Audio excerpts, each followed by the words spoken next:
What's up, guys? As you can see there, trying to get ready. I want to try and have some more stock because these mounts really do take a very long time to print.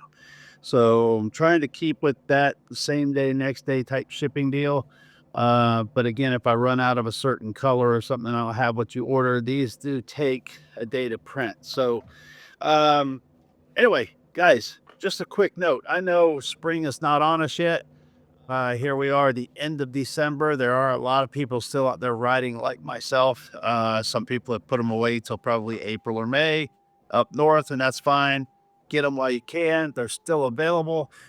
These two mounts right here, guys, if you're looking for a flag holder or a 360 camera stick, these two mounts are the strongest mounts on the market. Don't be fooled by a cheap, flimsy mount.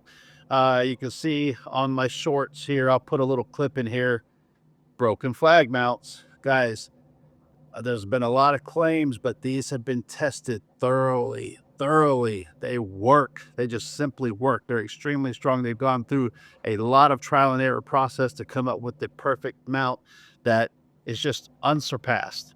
So guys, check them out. They're on the website. 2 more days on this. It is actually the angled mount is on sale. It's been on sale. It's just I knocked the price down. That's going to go back to a regular price come January 1st. Get them while you can, guys. Get them now. So along with these, we've also got the side mounts, the front mounts, whether you're wanting to use GoPro 360, let me know what you need. I've got all kinds of them, and also all of the accessories that are available for the Seadoo switch. So tons of that stuff in stock, guys. Printers are going as we speak. Get them. Nobody can top these, guys. Nobody. We'll talk to you next time.